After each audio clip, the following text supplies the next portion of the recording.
Jadiin anaknya wapres, nggak bisa gue bercandain. Soalnya Kaisang baru 3 hari masuk PSI langsung jadi ketua umum. Banyak yang goblok. Banyak orang di Indonesia tahu, gua tuh kalau stand up suka ngomongin politik. Resiko sebagai komika yang suka ngomongin politik adalah menerima pernyataan-pernyataan di sosmed yang berbunyi, pelawak mah ngelawak aja, nggak usah ngomongin politik. Pelawak ngelawak aja lah, nggak usah ngomongin politik. Penyanyi juga gitu. Penyanyi gak usah ngomongin politik lah, penyanyi mah nyanyi aja, gak usah ngomongin politik. Aktor juga gitu. Fedi Nuril aktif ngomongin politik belakangan ini, diserang di internet. Fedi Nuril acting mah acting aja, gak usah ngomongin politik. Nanti filmnya gak laku. Wah, Fedi Nuril digituin. Kalau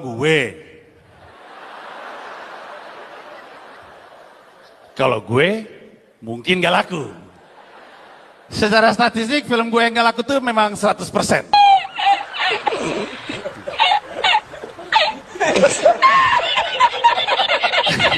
Nah ini adalah pernyataan yang aneh. Kenapa? Karena dari dulu sampai dengan sekarang pelawak itu emang seneng ngomongin politik. Pelawak Indonesia selalu komentar soal politik.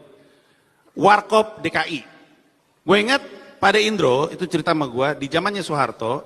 Pak De Indro itu suka nganterin almarhum Dono dan almarhum Kasino ke rapat-rapat pergerakan politik anti Soeharto.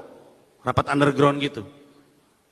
Pak De Indro nganterin almarhum Dono, almarhum Kasino, rapat pergerakan. Itu berarti Dono aktivis politik, Kasino aktivis politik, Indro juga aktivis politik, tapi dia seksi transportasi.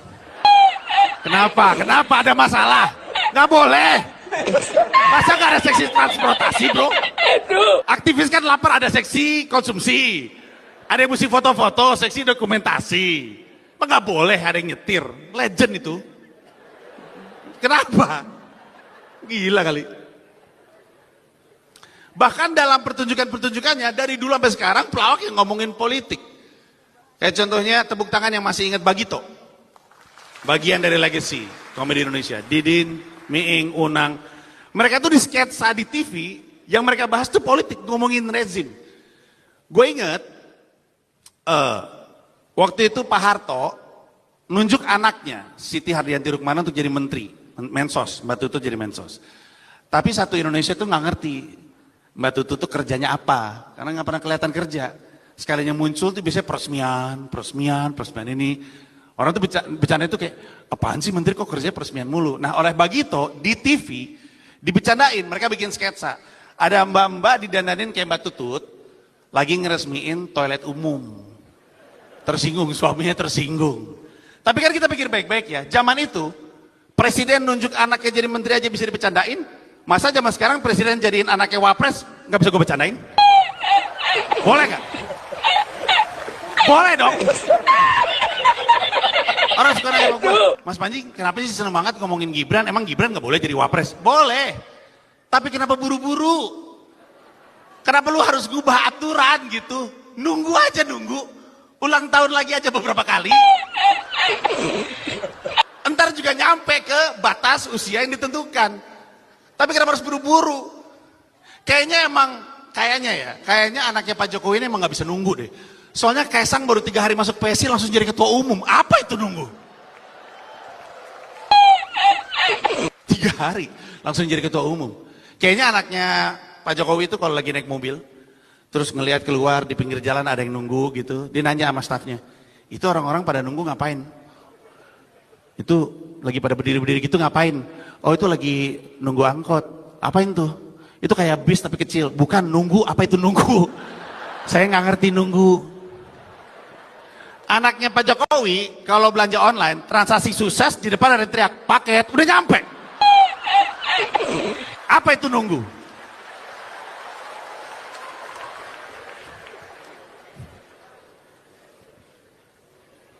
Nanti kita di penjara bareng.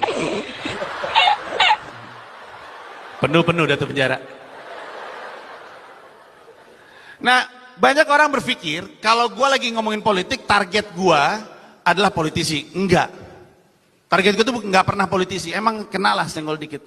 Ketika gue stand up ngomongin politik, sebenarnya yang gue lagi tuju itu adalah rakyat Indonesia.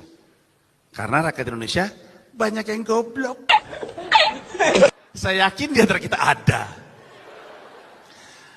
Apa masalah orang goblok dalam demokrasi Indonesia? Masalahnya orang goblok adalah gampang dibohongin.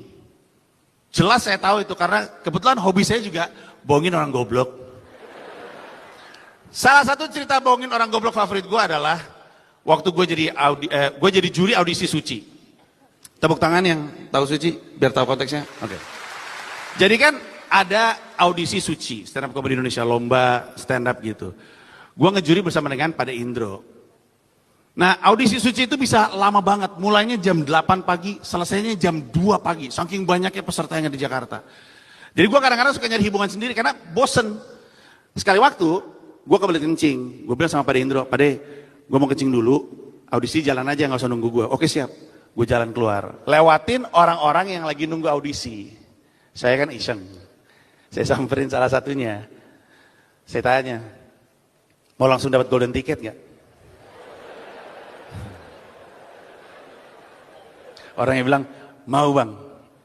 Terus gue bilang, nanti lu masuk nih, depan semua orang lu teriak, ngentot lu semua.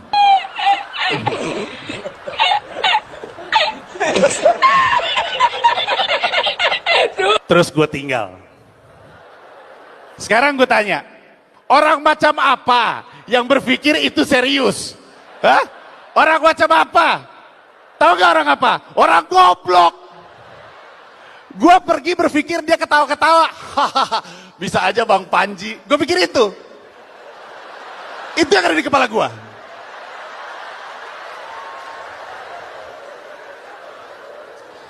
Gue kencing dengan tenang. Gue balik ke studio. Gue buka pintu studio. Yang pertama kali gue denger, keluarin orang itu dari sini. Ada apa ini? Pas gue mau masuk, itu orang tadi digeret keamanan. Mukanya bingung kayak, apa golden tiketnya di luar ya? Gitu. Terus gue tanya kan, sama kru Kompas TV, gue bilang, itu tadi kenapa? Gak tahu bang, sumpah. Aneh banget. Dia tadi masuk, tiba-tiba dia teriak, ngentot lu sumpah. Kata gue,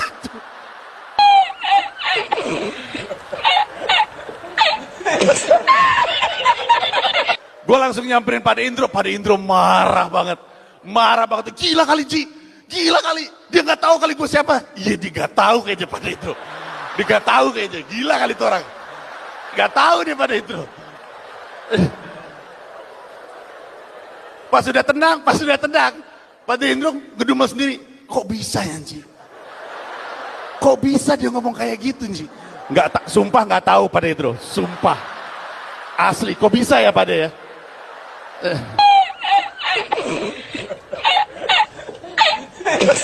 Sampai dengan hari ini Pade Indro nggak tahu itu orang gue yang nyuruh. Sampai dengan hari ini. Sekarang gue tanya, goblok atau orang? Goblok. Orang kayak gitu banyak. Orang kayak gitulah target bohongan politisi-politisi. Politisi seneng ngebohongin orang-orang kayak gitu. Dan makin kesini orang-orang goblok ini makin sering dibohongin politisi. Dan bohongnya politisi lama-lama makin goblok.